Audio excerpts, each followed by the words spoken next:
Student welcome to my YouTube channel short tutorial. और जैसे कि पिछले 2 लेक्चर्स में हमने देखा कि रियल नंबर क्या होता है, रियल नंबर का क्या यूज़ है, यूक्लिड डिवीजन लेमा क्या होता है, यूक्लिड डिवीजन लेमा क्या यूज़ क्या होता है, इन सारी चीज़ों को हमने देखा। उस पर हम लोगों ने कुछ क्वेश्चंस किए। उम्मीद है आपको वो सारी बातें समझ में आई होंगी और आप उस पर प्रॉब्लम भी सॉल्व कर रहे होंगे।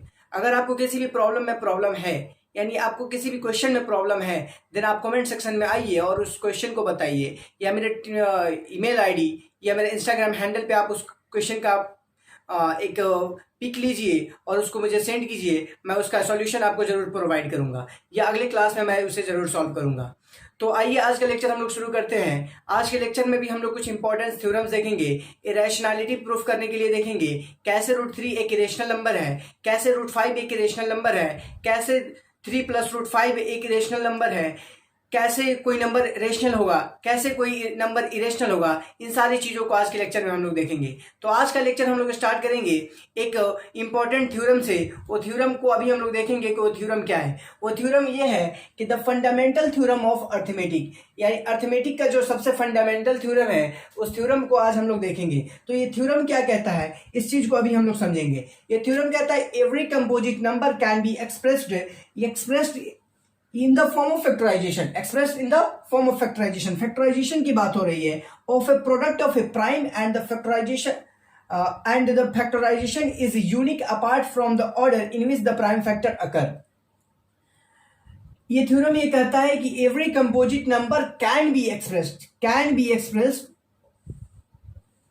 ठीक है, can be expressed of a product of a prime number, and the factorization is unique apart from the order in which the prime factor occur।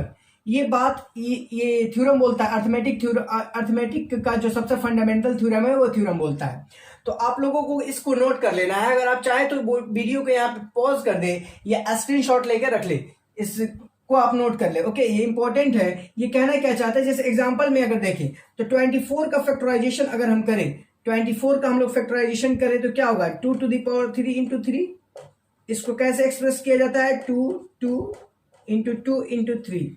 यह ऐसे ही नहीं एक्सप्रेस किया जाता है। तो अपार्ट फ्रॉम ऑर्डर क्या बोल रहा है यहाँ पे, the factorization is unique apart from the order. इस चीज को आप लोग यहाँ पे देख पा रहे होंगे कि ये ऑर्डर से अपार्ट, यानी यूनिक है ना, यूनिक है। इसका जो भी प्राइम फैक्टराइजेशन है वो क्या है, यूनिक है, and apart from the order है। ये बात आप लोग को समझ में आ गया ना कि ये थ्योरम क्या बोलता है। ये थ्योरम ये बोलता है कि every composite number can be expressed factorization of a product of a prime, and the factorization is unique apart from the order in which the prime factor occur. 24 का अगर हम लोग फैक्टराइजेशन देखेंगे तो क्या होगा, 2 इंटू 2 इंटू 2 इंटू 3।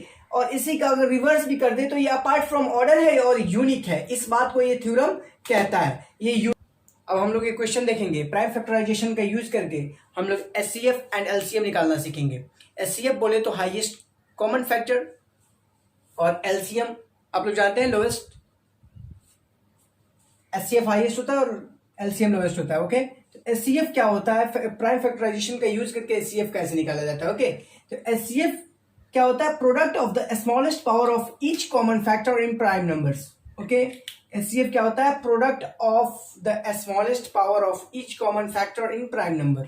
आ रहा है बात समझ में ना, क्या बोल रहा है यहाँ पे, product of the smallest power. Smallest power ये सबसे इंपॉर्टेंट पॉइंट है, ठीक है। स्मॉलेस्ट पावर का जो प्रोडक्ट होता है ऑफ ईच कॉमन फैक्टर, यहाँ पे भी ये दूसरी पॉइंट इंपॉर्टेंट है। ओके, ये दोनों बात पे ये पूरा डिपेंड करता है। Okay, smallest power and common factor in prime numbers. Okay, इसका प्रोडक्ट होता है। एलसीएम क्या होता है, एलसीएम होता है product of the greatest power of each prime factor जो इसमें इन्वॉल्व होता है। Okay, product of the greatest power, यहाँ पे क्या बात आती है, ग्रेटेस्ट पावर। उसके बाद यहाँ पे देखिए ये वाला पॉइंट इंपॉर्टेंट है, ईच। यहाँ पे कॉमन नहीं है, यहाँ पे क्या है, ईच है। यहाँ पे कॉमन नहीं है, यहाँ पे क्या है, ईच है। तो अभी हम लोग एचसीएफ एंड एलसीएम दोनों निकालेंगे प्राइम फैक्टराइजेशन का यूज करके। सबसे पहले हम लोग देखेंगे 6 का प्राइम फैक्टराइजेशन क्या होगा, 2 into 3, that means 2 to the power 1, 3 to the power 1।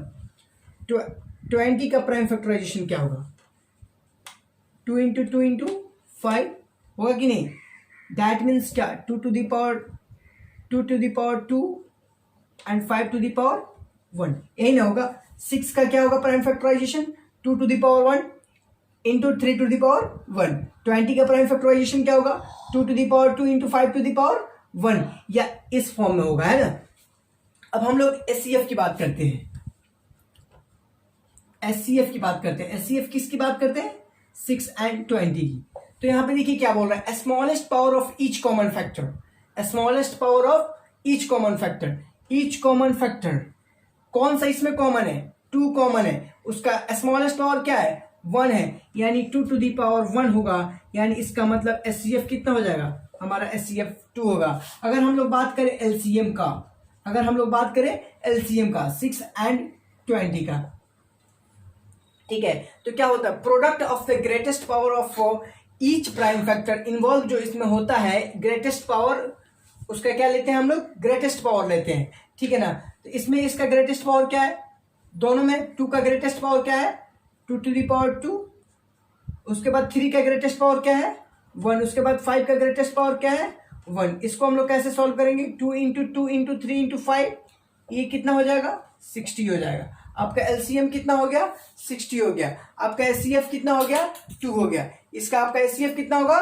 2 होगा। एंड एलसीएम कितना होगा? 2 इंटू 3 इंटू 5 और इसको जब हम लोग एक्सपेंड करके सॉल्व करेंगे तो इसका एलसीएम हमारा 60 आएगा। आप लोग को ये दोनों चीजें याद करनी होगी, इसलिए आपको ये दोनों चीजों को नोट करना होगा। आप चाहे तो वीडियो पॉज करके इसको नोट कर ले या इसका स्क्रीनशॉट ले ले, ठीक है। एचसीएफ कितना होता है? Product of the smallest power of each common factor. क्या बोल रहा है? Smallest power.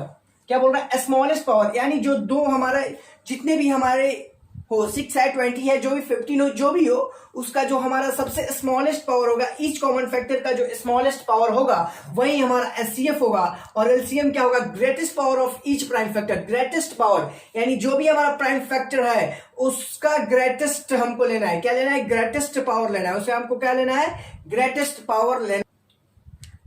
अभी हम लोग सबसे इंपॉर्टेंट थ्योरम देखेंगे, जिस थ्योरम का यूज करके ही हम लोग ये प्रूफ कर पाते हैं कि √3 कैसे इरेशनल नंबर है, √5 कैसे इरेशनल नंबर है। जिसका सबसे ज्यादा जिस थ्योरम का यूज करके हम लोग प्रूफ करते हैं वो ये थ्योरम है। और इस थ्योरम का इंपॉर्टेंस भी बहुत ज्यादा है, क्योंकि ये थ्योरम हमें बताता है कि आखिर हम लोग कैसे प्रूफ कर पाए कि √3 एक इरेशनल नंबर है। इस थ्योरम का बहुत बड़ा रोल होता है जब हम लोग प्रूफ करते हैं √3 एक इरेशनल नंबर है, √2 एक इरेशनल नंबर है, √5 एक इरेशनल नंबर है, √7 एक इरेशनल नंबर है। तो इस थ्योरम को भी हम लोग देखेंगे कि ये थ्योरम है क्या, ये थ्योरम कहना क्या चाहता है। तो ये थ्योरम ये कहता है कि let P be a prime number. अगर P एक प्राइम नंबर है, आप लोग से रिक्वेस्ट है कि इस थ्योरम को नोट जरूर कीजिएगा। अगर नोट नहीं कर पा रहे हैं तो स्क्रीनशॉट कम से कम ले लिया कीजिए या वीडियो पॉज करके इसको आप लोग लिख लिया कीजिए, ओके। ये थ्योरम ये कहता है let P be a prime number, okay. यानी P अगर कोई प्राइम नंबर है, P अगर कोई प्राइम नंबर है, if P divides A square, P, ठीक है, P क्या कर रहा है? A स्क्वायर को डिवाइड कर रहा है, देन P डिवाइड से, देन क्या करेगा? P A को भी डिवाइड करेगा। अगर P A स्क्वायर को डिवाइड कर रहा है, क्या कर रहा है? P अगर A स्क्वायर को डिवाइड कर रहा है तो P क्या करेगा? A को भी डिवाइड करेगा। अगर इसको हम लोग एग्जाम्पल पे देखें, एग्जाम्पल पे अगर देखें, 4 का स्क्वायर कितना होता है? 16। अगर 2 16 को डिवाइड कर रहा है, ओके, तो 16 को अगर 2 डिवाइड करेगा तो कितना टाइम्स में होगा? 8 टाइम्स में। तो ये कह रहा है कि अगर 2 हमारा P है और हमारा ये 16 क्या है? A स्क्वायर है। तो अगर हमारा P A स्क्वायर को डिवाइड कर रहा है, अगर हमारा P A स्क्वायर को डिवाइड कर रहा है, देन हमारा P क्या करेगा? A को भी डिवाइड करेगा। तो हमारा A क्या है? A इज इक्वल टू हमारा 4 है। देन P 4/2, यानी 2 को डिवाइड कर रहा है कि नहीं? 2 टाइम्स 2 4 को डिवाइड कर रहा है कि नहीं? कर रहा है ना। तो ये थ्योरम यही बोल रहा है let P be a prime number, if P divides A square then P also divides A। यानी अगर P A स्क्वायर को डिवाइड करता है देन P भी डिवाइड करेगा, और P डिवाइड से इज अ पॉजिटिव इंटीजर, और वो पॉजिटिव इंटीजर होगा। ये थ्योरम यही कहता है। इस थ्योरम को अभी हम लोग क्या करेंगे? इस थ्योरम को अभी हम लोग प्रूफ करेंगे। इस थ्योरम को अभी हम लोग क्या करेंगे? इस थ्योरम को अभी हम लोग प्रूफ करेंगे, ओके। तो इसका प्रूफ अभी हम लोग देखेंगे। अब हम लोग देखेंगे क्या कि P डिवाइड कर रहा है A स्क्वायर को, तो P डिवाइड करेगा A को। तो सबसे पहले हम लोग लेट करेंगे। क्या हम लोग लेट करेंगे? Let the prime factor of a, ठीक है, let the prime factor of a is equal to क्या हो गया, P1, okay, P2 dot dot क्या हो गया, Pn। तो A square is equal to क्या हो जाएगा, A square is equal to हो जाएगा P1 P2 dot dot Pn, okay, P1 P2 dot dot Pn is equal to क्या हो जाएगा, P1 square P2 square dot dot Pn square. Question में क्या कह रहा है? क्वेश्चन में ये कह रहा है given that P divides a square, given that क्या गिवन दैट है,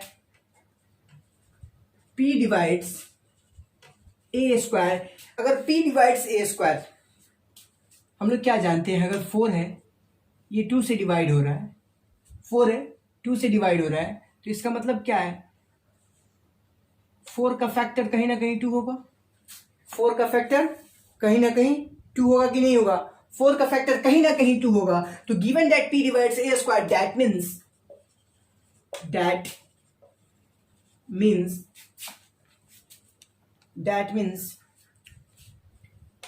P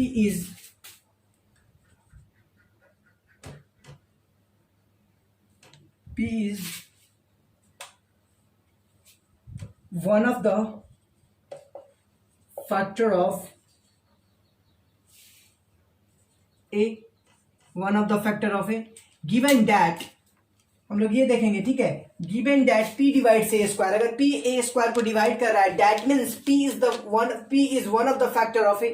P क्या होगा, one of the factor of a होगा, यानी ए का कहीं ना कहीं। Now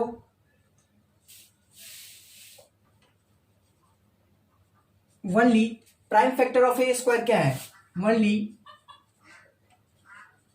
prime factor of a square, prime factor of a square क्या है, P1 है, P2 है, डॉट डॉट डॉट क्या है, Pn है।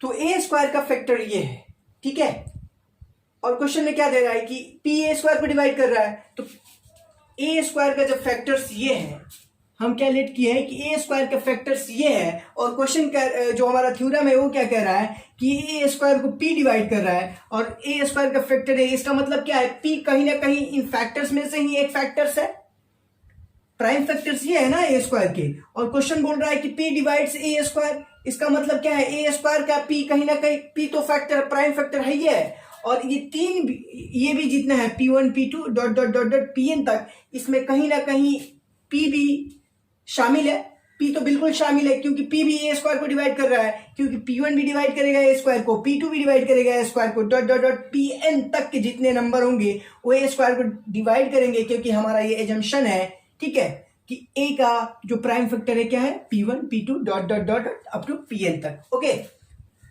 तो only prime factor of a square is P1 P2 Pn, but यानी दैट मीन्स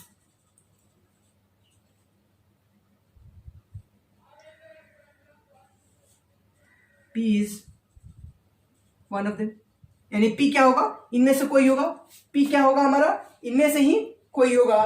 तो इसका मतलब क्या हुआ, इसका मतलब ये हुआ, अभी एक minute, only prime factor of a square is P1 P2 since क्या, सिंस ए इज क्या है, P1 P2 एंड Pn, और इसी P1 P2 up to Pn में से ही हमारा P एक फैक्टर है, इसका मतलब क्या होगा, P ए को डिवाइड करेगा, क्या होगा, P अगर ए का फैक्टर अगर P हो गया, इसका मतलब क्या हुआ, P ए को डिवाइड करेगा कि नहीं करेगा, करेगा, बिल्कुल करेगा। अगर यहां पे देखो 4 का फैक्टर 2 इंटू 2 हो गया, इसका मतलब क्या होगा, 2 4 को डिवाइड करेगा कि नहीं करेगा, बिल्कुल करेगा।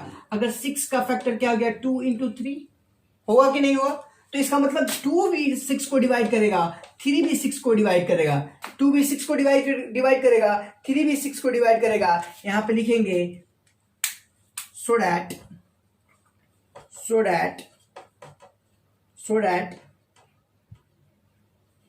A is also divisible by P. A is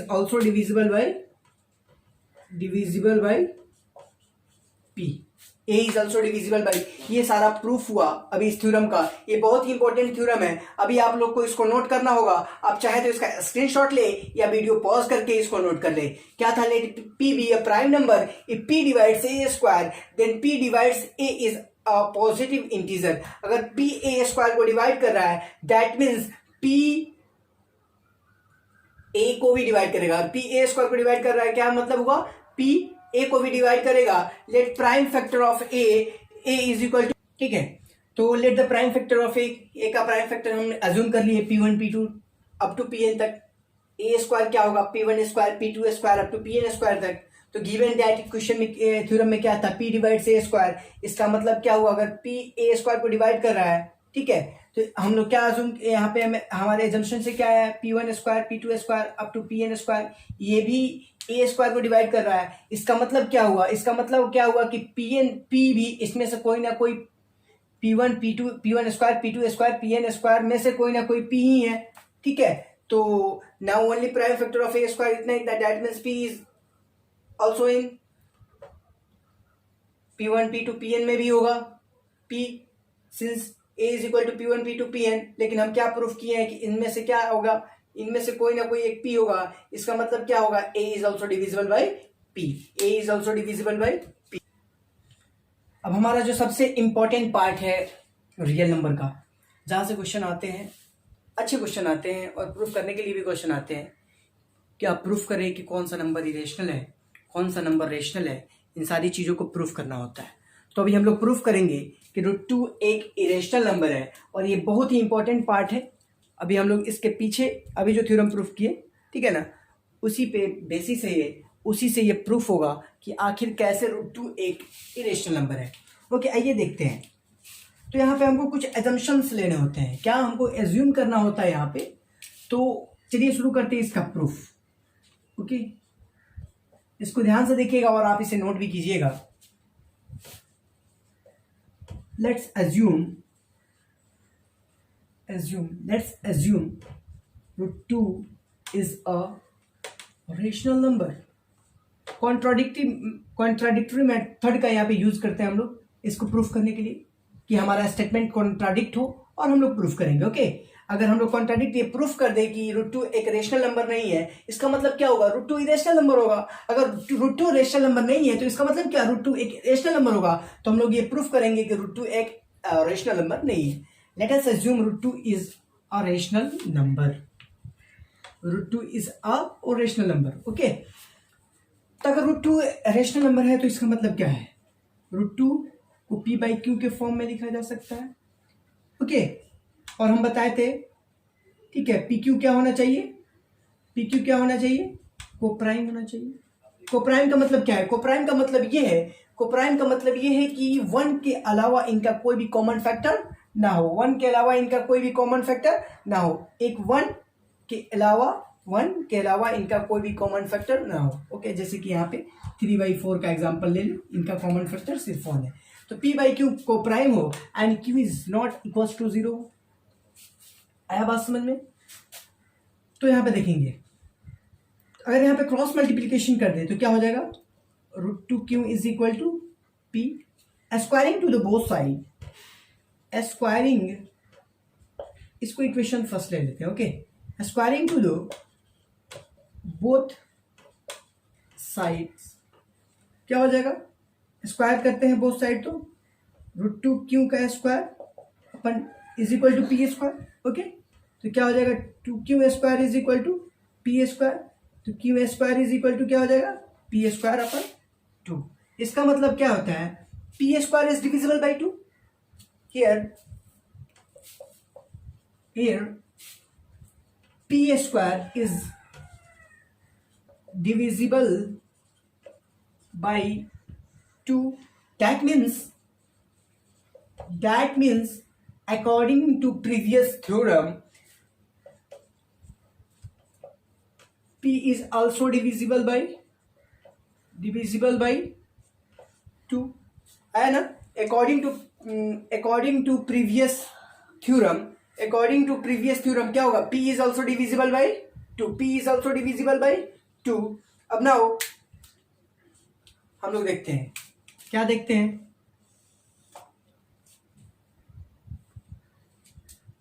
ये देखते हैं हम लोग कि अगर, एक मिनट, मैं इसको इरेज कर दूं, मैं इसको अभी इरेज कर दूंगा, आप इतना नोट कर लीजिएगा, मैं अभी इसको इरेज करूंगा और उसके बाद आगे प्रोसीड करूंगा। ओके, इतना नहीं हो पाएगा तो मैं अभी, आप इसको नोट कर ले, अभी मैं इरेज करूंगा, ये वीडियो पॉज करके स्क्रीनशॉट ले लें। नाउ अब हम लोग क्या देखेंगे, हम लोग वहां पे क्या देखेंगे, पी स्क्वायर था 2 से डिविजिबल, तो अगर हमारा 4 स्क्वायर 2 से डिविजिबल है, इसका मतलब क्या है, 2 का कोई ना कोई इंटीजर पार्ट होगा जिसके मल्टीपल होगा तभी तो 4 डिवाइड हो रहा है। जैसे कि यहाँ पे 4 है, अगर 2 से डिवाइड हो रहा है तो इसका मतलब क्या है, 2 से अगर कोई इंटीजर है जिससे कि 2 का मल्टीप्लाई करने पे डिवाइड हो रहा है, यानी 2 एक जो 2 इसका मल्टीपल है उससे हो रहा है। तो अब यहाँ पे नाउ अगर p को 2 डिवाइड कर रहा है तो p को 2 किसी पार्ट में डिवाइड कर रहा होगा, किसी इंटीजर का मल्टीपल में डिवाइड कर रहा होगा। ओके, तो लेट अस अज्यूम m, वो इंटीजर हमारा क्या है, m। Putting the value of p in equation first, equation first क्या था हमारा, इक्वेशन फर्स्ट हमारा क्या था, √2q is equal to p, ये हमारा क्या था, इक्वेशन फर्स्ट था। तो putting the value of p, putting the value of p, value of p in equation first, क्या हो जाएगा हमारा, √2q is equal to 2m, होगा कि नहीं होगा, होगा। उसके बाद squaring to the both side, squaring to the both sides, क्या हो जाएगा, 2q square is equal to 4m square, यानी q square is equal to 2m square, यानी m square is equal to q square by 2। यहां पे क्या हो रहा है, q square, here q square is divisible by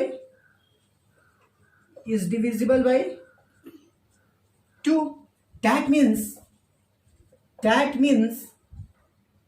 q is also divisible by 2, also divisible by 2। अब यहां से बात शुरू होती है, जो गेम है यहां से शुरू होता है, क्यू स्क्वायर भी 2 से डिविजिबल है, क्यू भी 2 से डिविजिबल है, और जब हमारा p बाई क्यू था, ठीक है, ये तो हमारा क्या था, p भी हमारा 2 से डिविजिबल है। जो हम पहला पार्ट इरेज किए हैं, जरूर आपको उसको जो जब नोटबुक पे आप नोट करेंगे तो जब दोनों एक साथ आएंगे तो आपको ये बात समझ में आएगी क्लियरली। इसलिए आप लोग से मैं रिक्वेस्ट करूंगा कि आप लोग इसे नोट करें। p बाई क्यू है तो p भी आपका 2 से डिविजिबल है, q भी आपका 2 से डिविजिबल है, तो इसका कॉमन फैक्टर हमको 2 मिल रहा है, तो ये को प्राइम तो रहा ही नहीं, क्योंकि को प्राइम होता है जिसका कोई भी कॉमन फैक्टर नहीं हो, 1 के अलावा जिसका कोई भी कॉमन फैक्टर नहीं हो। और यहाँ पे p बाई क्यू का 1 के अलावा कम से कम एटलीस्ट 1 कॉमन फैक्टर तो मिला, हमें मिला कि नहीं मिला, मिला 1 कॉमन, एटलीस्ट 1 कॉमन फैक्टर 2 मिला। तो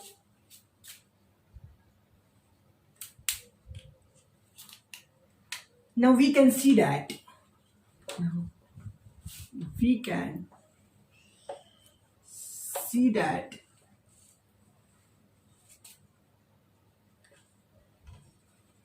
P and Q have at least 1 common factor. That means P and Q are not co-prime, और जब ये को प्राइम रहा ही नहीं तो रेशनल नंबर क्या होता है, रेशनल नंबर होता है जिसे p बाई क्यू के फॉर्म में लिखा जा सके, where q is not equals to 0 and p and q must भी क्या होना चाहिए, को प्राइम होना चाहिए, जिसे आप लोगों को मैंने फर्स्ट लेक्चर में बताया था कि p एंड q हमारा को प्राइम होना चाहिए। जब p एंड q हमारा को प्राइम रहा ही नहीं तो रेशनल नंबर होगा क्या, ये बिल्कुल नहीं होगा रेशनल नंबर, ये रेशनल नंबर बिल्कुल नहीं होगा। Our assumption is wrong, hence √2 is an irrational number. Root 2 is an irrational number. Prove that root 2 is an irrational number. इसको प्रूफ करना था, तो हम लोग जैसे हम पहले पार्ट को हम क्या किए हैं, पहले पार्ट को हम इरेज कर दिए हैं, तो जो ये दूसरा पार्ट है इसमें क्या किए कि p का मल्टीपल 2 का मल्टीपल कुछ होगा, उसके इसी तभी तो जाके p डिवाइड होगा 2 से। तो putting the value of p in equation first में प्रूफ किए, और हमें common factor p and q का एक मिला, एटलीस्ट वन कॉमन फैक्टर मिला p एंड q का 2। देन जब p एंड q हमारा को प्राइम रहा ही नहीं, तो इसका मतलब क्या हुआ, ये रेशनल नंबर रहा ही नहीं। That means our assumption is wrong, hence root 2 is an irrational number. अब आपसे ये उम्मीद है मेरी कि आप लोग रूट 3, रूट 5, रूट 7 को इरेशनल नंबर आप प्रूफ करें। अब आप लोगों को क्या करना है, आप लोग इसको नोट कर लीजिएगा, जो अभी प्रीवियस हम लोग प्रूफ किए कि रूट 2 कैसे इरेशनल नंबर है। रूट 3 को आप लोगों को इरेशनल प्रूफ करना है, रूट 5 को आप लोगों को इरेशनल प्रूफ करना है, एंड रूट 7 को आप लोग को इरेशनल प्रूफ करना है। इन तीनों नंबर को आप लोगों को इरेशनल प्रूफ करना है, और आप लोग या तो कमेंट सेक्शन में हमें बताइए, कमेंट सेक्शन में आप हमें बताइए कि आपका प्रॉब्लम क्या है, या आप मुझे मेल कर सकते हैं। क्या कर सकते हैं, मेल कर सकते हैं md शाद अली nke@gmail.com। ये हमारा मेल है, जो हमारा यूट्यूब का पोस्टर भी है, ओके। या आप मुझे इंस्टाग्राम पे आप सॉल्व करके या तो मेल कर दीजिए मुझे, या इंस्टाग्राम हैंडल पे आप मुझे भेज सकते हैं। इंस्टाग्राम हैंडल पे आप मुझे भेज सकते हैं Syed__Shad। क्या, Syed__Shad। ये दोनों जो हमारे हैंडल है, Gmail handle and Instagram handle, हमारे यूट्यूब पोस्टर पे है। आप लोग वहां पे जाइए और इसको सॉल्व कीजिए, और आप मुझे या तो मेल कीजिए या तो इंस्टाग्राम हैंडल पे आप मुझे सेंड कीजिए, ताकि पता चले कि आप लोग को कहाँ प्रॉब्लम हो रही है। आपका जो भी डाउट है या तो आप उसे कमेंट सेक्शन में बताइए, या आप उसे मुझे मेल कर सकते हैं, या इंस्टाग्राम हैंडल पे बता सकते हैं।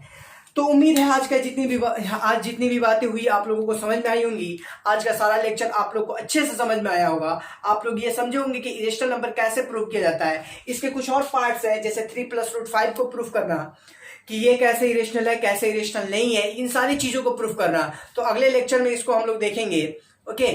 तो आप लोग ज्यादा से ज्यादा इसे स्टूडेंट के पास शेयर करें, लाइक करें, सब्सक्राइब भी चैनल को करें, और लोगों तक शेयर करें, स्टूडेंट्स तक शेयर करें, जो स्टूडेंट्स को जरूरत है, लॉकडाउन में जिन स्टूडेंट्स को जरूरत है, जो अपना पढ़ाई नहीं कर पा रहे हैं। और हम लोग जल्दी जल्दी सिलेबस को पढ़ेंगे, और हम लोग अच्छे से भी पढ़ेंगे, क्वेश्चन भी करेंगे। और आप लोग मुझे कमेंट सेक्शन में ये भी बताइए, क्या आप लोग को सारे एनसीईआरटी के क्वेश्चन सॉल्व करने हैं, या मैं थ्योरी पढ़ाऊं, कुछ क्वेश्चन भी सॉल्व करूं, और आप लोग उसे सॉल्व करें, और आपको जो प्रॉब्लम हो आप मुझे उसे मेल करें या इंस्टाग्राम हैंडल पे भेजें, ओके। तो थैंक यू फॉर वॉचिंग, मिलते हैं अगले लेक्चर में।